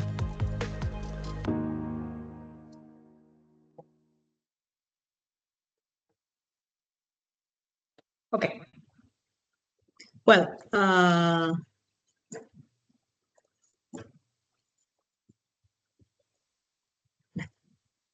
Well, here we have some figures that explain the magnitude of waste generated in the sector. 100 billion pieces of clothing are sold worldwide each year, and less than 1% of all textile waste in the world is recycled to produce new textiles. After food, housing, and transport, global consumption of textiles is the 4th largest consumer of raw materials and water, and the 5th largest emitter of greenhouse gases. Related to the production of textile fibers, because it's important to recycle and to reduce, but it's more important to reduce the production of fiber textiles in order to preserve the ecosystem, the soil. About the production of textile fibers, in 2000 we produced 5.8 million tons, and in 2020 109 million tons, and the forecast for 2030 it's about 145 millions. It's not decreased, it's increasing a lot. The average for the citizens, the citizens, it's 17 kilos of clothing, footwear, and home textiles in 2019, and 19 kilos in 2022. In clothes, 80 kilos, 7 kilos for households, and 4 kilos for footwear. Well, as you know, as Olga, I think, or you, Nicolas, explained about the framework. Well, Europe has created, it's developing a hard regulatory system for all sectors, but especially for the textile sector. Europe starts by the EU Green Deal, Circular Economy Plan, and the EU Strategy for Sustainable and Circular Textiles. And now we have up to 16 regulations. Some of these are general for all the sectors, for example, the Waste Framework Directive, but other of them it's special for textiles, and it's hard to adapt all this new regulatory system. And then why Fashion Forward? Well, because we think it's very important to help companies and other actors to do this transition, this sustainable transition. The main objective of Fashion Forward is develop a holistic and transnational strategy to promote circularity in the fashion industry through the activation of the value chain of textiles materials from post-consumer textile waste. Other objectives is design a transnational strategy for circular economy in fashion, deploy pilot actions to test and evaluate effective change measures, raise awareness and provide training to all the actors in the value chain, promote innovation and adoption of technologies for circular transition, and create a collaboration network between all the agents. Well, our target audience is all the value chain, including citizens, textile and fashion companies, public administrations, waste management entities, consumers, educational institutions, and technology centers. We are divided our project in 3 work groups. The first one, preparation, it's closed now, it's finished. In this work group, we define the framework, we did a territorial diagnosis, mapping of the technologies concerning the sector, and a study to know the use of the water in the industrial processes, and we found the best practices in this study about the water. To the diagnosis, we built a questionnaire for each target, including the citizens, and the objective of this diagnosis was to identify needs to deploy and implement the strategy during the project. We can find all the deliverables in the website. And well, you have some key findings after the questionnaires. 36% of companies have implemented the sustainability strategy. We have a very fragmented value chain and with a lot of different interests and very fragmented in different parts of the world. And this is very difficult for the traceability. But well, we are working on that. The waste collection is very heterogeneous and across the territories, and very heterogeneous about the compositions, and it's not easy for that reason to recycle. And growing consumer interest in sustainable practices, but price for now the price is the decisive factor. In the second work group called capacities, now we are working on this group. This group 2 and the next 3 are the implementation of the strategies, the strategy of the project. In the task 1, in this second work group, we have designed a formation plan for companies, waste textile management entities, and public administration. All the training will be online, and at this moment we have a plan with 12 courses, and we are recording the videos to upload the training platforms. The topics for this training is eco-design, new circular business model, technologies to be more efficient and sustainable, technologies for the companies that collect waste textiles, and of course to know regulations of how apply and incorporate these regulations in the company. And the other tasks in this group are mentoring to help companies in the transition to the linear from the linear to the circular business model, and awareness campaign for the citizens and a change of experience. And the third group is called pilots. This is the group of tasks with the most application in the real industry environment. We will develop 3 technological pilots. We will have 15 companies to calculate the carbon and the water footprint of some products. Before establish a sustainability plan for the company, it's very important. The most important is to know where the company is. And a way to know this, it's doing this calculation of the carbon and the water footprint for the products. And the last task in this group consists in adapt these best practices adapt these best practices and to do a program gamification in a school. This program gamification is adapted from the Netherlands. It's not created by us, and consists in organize clothing collection, races, and other activities in the primary schools to raise awareness. And well, the expect project impact is for 200 municipalities benefit from training programs.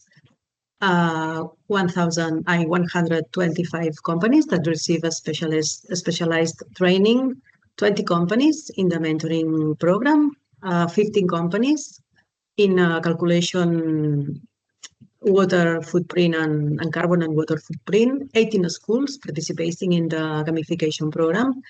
And well, we participated 3 countries and 9 public and private entities. And that's all. Thank you. Thank you very much, Lydia. Yeah, I think we're sharing with the participants today too, you know, a lot of elements that are part of circular economy, and today in Europe from very different regions. And we know the textile sector is one of the ones that are under the microscope and the analysis.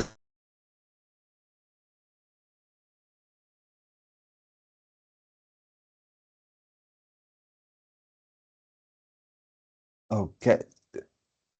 Can you hear us? I mean, maybe Valeria's. Yes. Okay. Valeria, So now I you wasn't go. sure if it was Yes. from my side or from Valeria's side. Okay, but no problem. I will take over.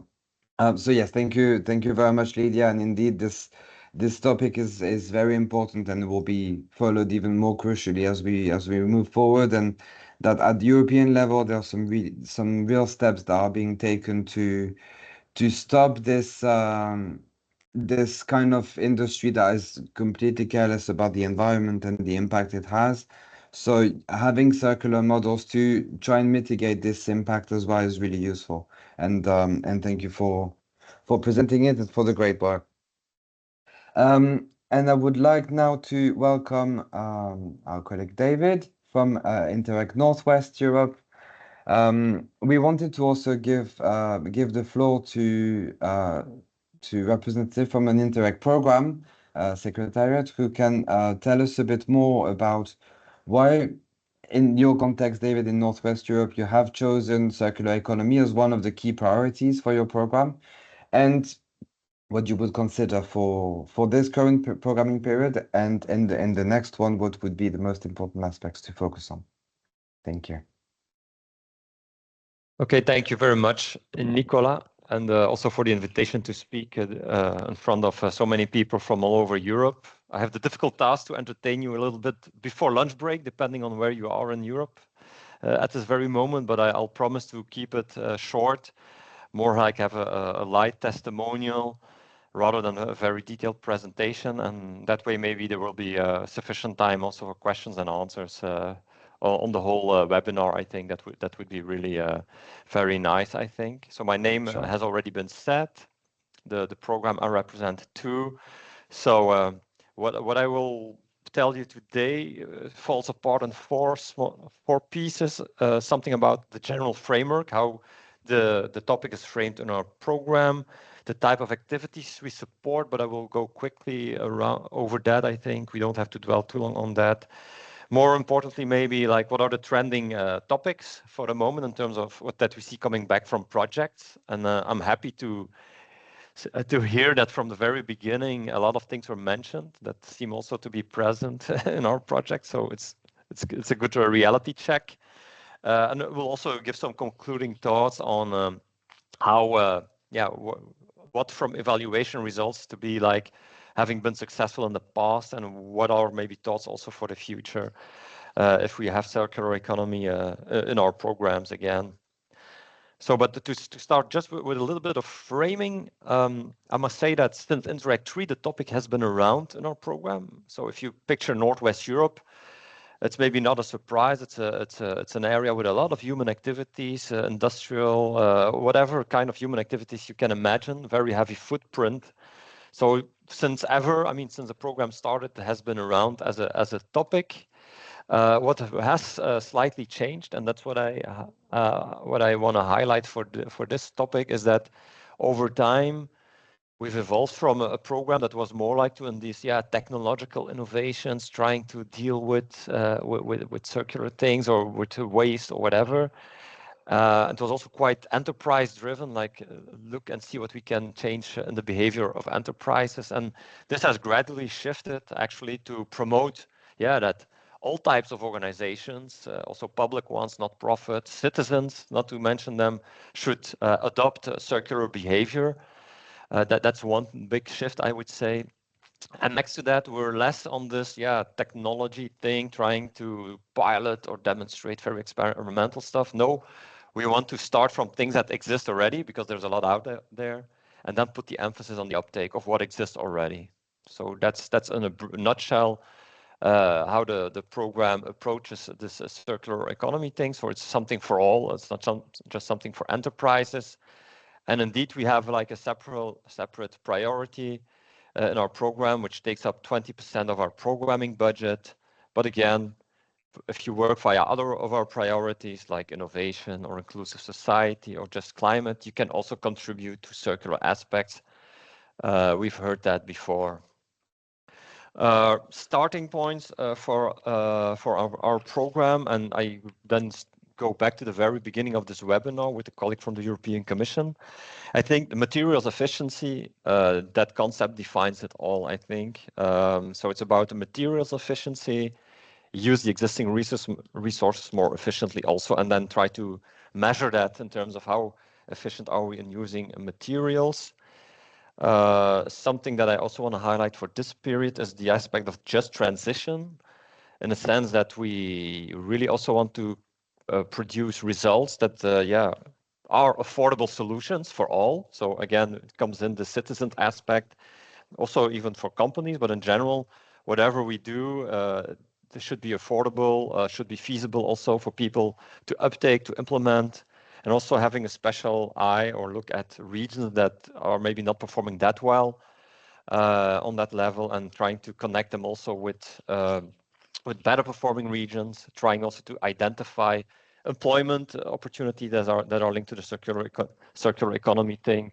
So that's something I want to highlight. And the last thing I want to highlight for this was a bit of a debate in the program, like, should we focus on the entire life cycle of things, or is it okay if you address just one part of a life cycle of an issue or a product or a solution? And in the case of our program, we finally decided that it's okay if you focus only on one part, since things are so complex sometimes, but you have to come with something that is coherent and can stand also alone on itself. So this is a bit the framework we work from. The activity supported, I won't go very long on this.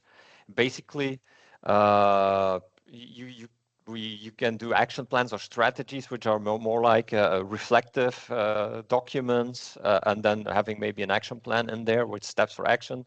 But a lot of our projects are still more about demonstrating and applying solutions on a wider scale. I won't read out the examples. That's for sure a basic component of all our projects. And then also a novelty, I think, for this programming period is the capacity building aspect. So all of our projects, or nearly all of them, also have this capacity building aspect in them. This can be from awareness raising, which is a very low level of capacity building, I'd say, to full-fledged training programs that are really empowering stakeholders or groups. And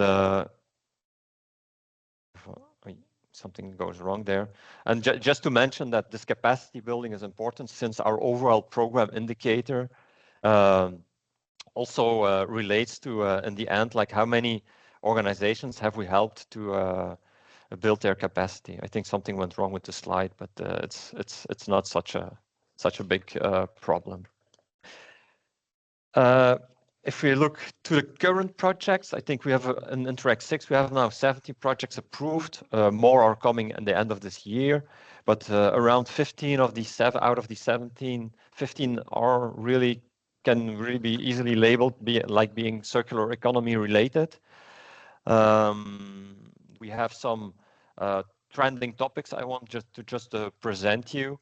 Which also again have to do with the characteristics of Northwest Europe as having a very heavy footprint in many ways in terms of human activities. And I'd say the most trending topics today and projects are related to the construction and renovation sector, bio-based economy, and also the agricultural sector or domain, if I can say it like that. And to reflect a bit this, the realities in terms of heavy footprint, but also in terms of knowledge that is around in the Northwest Europe area to deal with these challenges or to make maybe opportunities out of these challenges. And this is almost already the end of my presentation, just highlighting a couple of examples, showing a bit the variety of projects that are there. For example, if we talk just about constructions, the construction sector, we have a very interesting projects that, for example, act on the recovery and reuse of building materials. So it's really about creating reuse centers where public authorities or even citizens can go and reuse materials that are being salvaged from public works. These can be stone, bricks, tiles, whatever. Typically, also in the same sector, we have projects working on like a large-scale and massive renovation of buildings with bio-based prefabricated materials. For example, for a whole facade on roof panels in one go. This is one way to go. We have other approaches also where it's more about converting office spaces into housing, where there's less need for office space. This is more in terms of approaches and then redesigning buildings. We also have like a softer projects, if I can say it like that, like the asset project at the very end, which is a more like building a strategy for a given territory, the Eurodelta, which is a region in the Northwest Europe, which is building a strategy and action plan for that specific territory to come to what is needed to come to a really circular built environment. Turning to biobase, and again, I will not highlight all project examples, but mainly say where they're acted upon. Many of these projects are about choosing value streams that are still very carbon or dependent on carbon-based stuff, or on chemicals or on synthetic materials, and trying to replace them by bio-based components. And I won't read out all the project examples here, but that's basically it. Like we have a lot of these value streams still. All these projects are more about offering alternatives that are bio-based, that are maybe better biodegradable, and a better and healthier alternative also for nature and humankind in the end. Agriculture, very shortly here, I would say it's most projects, there are not that many, but it's often about replacing the traditional fertilizer or the industrial fertilizer, which are again often very synthetic or chemically based, by materials that are derived from organic materials or just bio-based ones, very shortly. And then to end with, maybe in terms of project examples, I think we have also on other topics like electronic components. We have projects that are really more turned towards professionals and citizens, where there are repair hubs where you can go to as a citizen or a professional, and that deal with the recovery and reuse of components. On the textile project, very interestingly, we had that you heard before. We have also a project that deals with coming up with a digital product passport for textiles, for clothing, really making it possible to track the life of such a product. And I also heard about procurement at the very beginning. We have also a project currently going on where it's more about adopting the practices in public governance and how we do procurement, especially in organizations that procure a lot of workwear, phones or laptops. How can we mainstream circular procurement practices in such large organizations, and there would also make a big impact on the topic. Voila. Project partners profile, I'll just keep it at this. We attach a lot of importance to have a good split among the quadruple helix in terms of partnerships that come together. We really push a lot and favor such partnership compositions, because it has proven to be a very effective way of stimulating also first of all innovation, but also come with project results that are really enduring. And this kind of gives you the idea about what a repetition is a bit within the circular economy projects, like who's sitting around the table. It looks quite similar, I must say, as other priorities, I would say, but this gives you an idea about how the picture looks like in terms of partnership compositions. And it's an example of the interdisciplinarity we also try to encourage with the program. This is my last and final slide. So looking back also at all the evaluations we have had since Interreg 3, what comes out of it as a strength for the program is to really have this clear guiding principle on materials efficiency and being very result-based.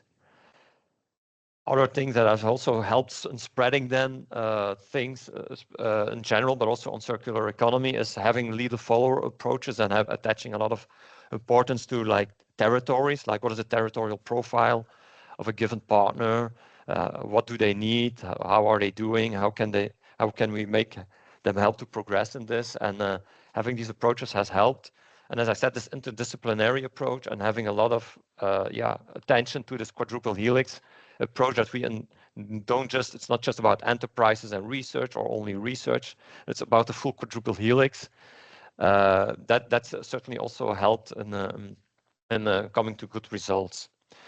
And then I think for the long term, I think, yeah, if you want to do something about circular economy, it has to happen on a very long time scale. Also heard that from the colleague from the Commission, but we're trying to do that.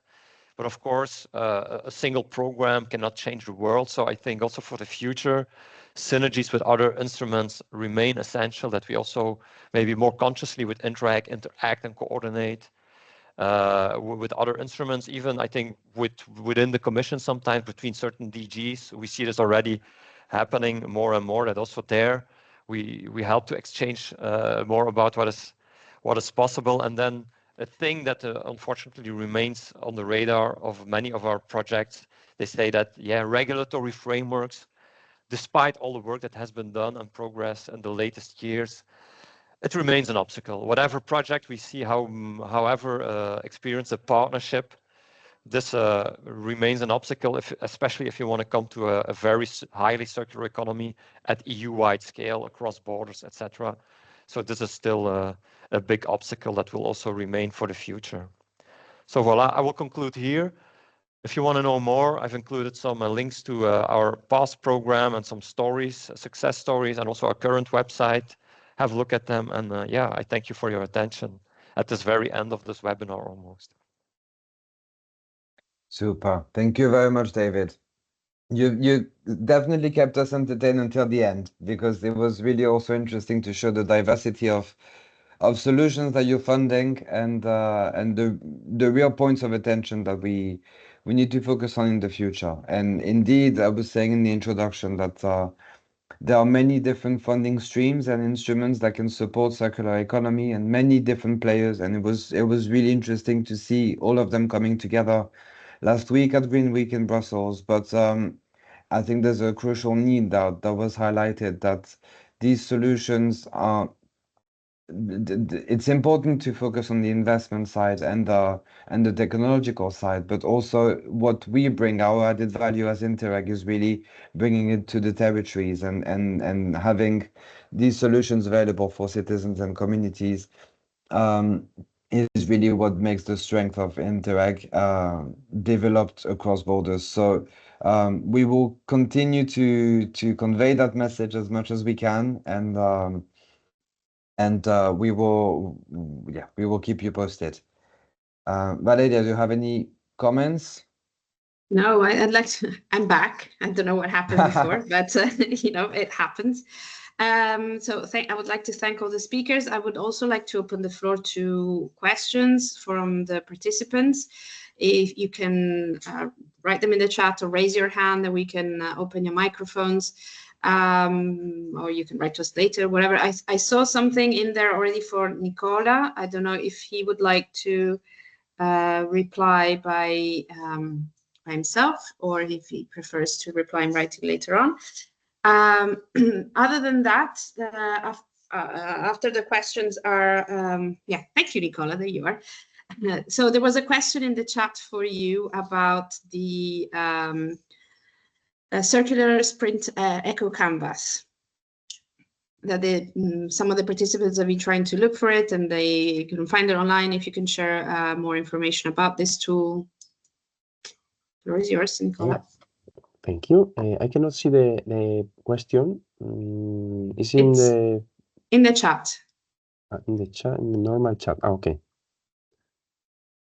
Right.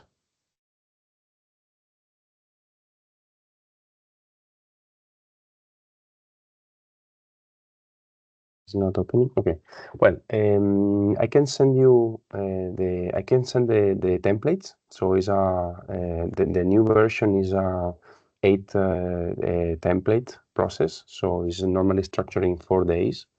And what we do is we start with the analysis of the current challenges, current and future challenges, and then we analyze the life cycle of the product and services from a qualitative perspective. From there, we identify the circular leverage, and from there we start the ideation to end up to creating a business model eco canvas that is like a prototype of a circular solution or a circular business model. So I can provide the templates. There are in several languages. There are also training content in Spain so far, in Spanish so far, but I can for sure share the templates and we can talk, and if I can support you in anything, it's just ask me. Thank you, Nicola. So if you share them with us, we can send them out to the participants. At the moment, I don't see any hands raised. I don't see any further questions in the chat. So Nico, can you share our final parts of the presentation? Maybe some more questions will might materialize themselves. Indeed.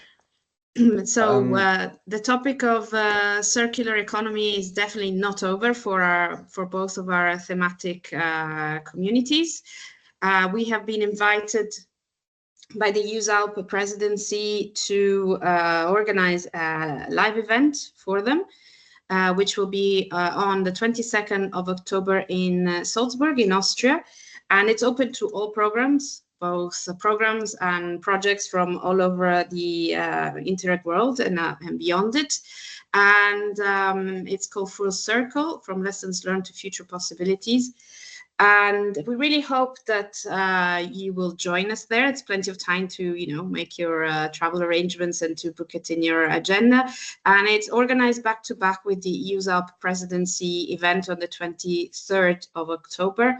And within the same day of the 22nd of October, there is there's an event run by the USALP presidency, which is all on circular economy in the building sector. So which, beyond our event, which is in the afternoon, could also tickle your fancies and make the trip to Salzburg even more worth your while. So we hope to see some of you there. And if you can disseminate this also with your contacts, the registrations are open already. Nico?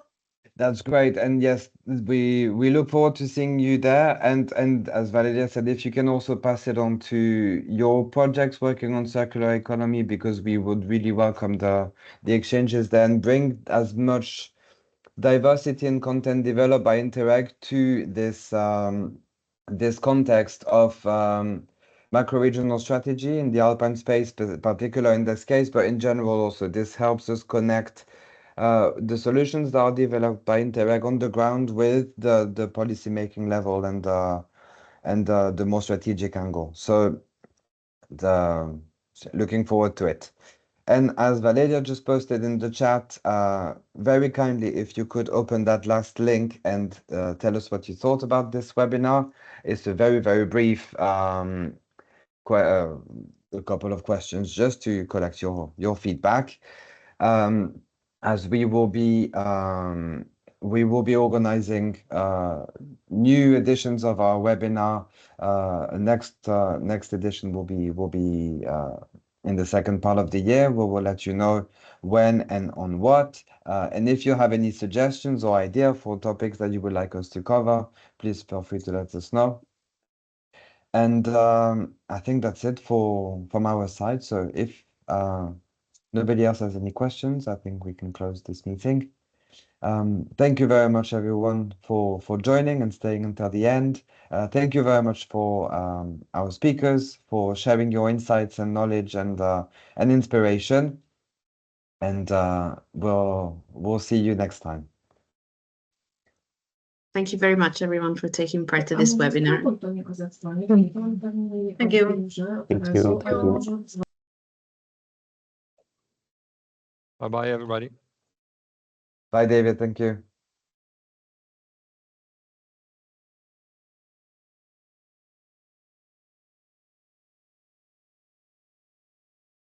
can stop recording now.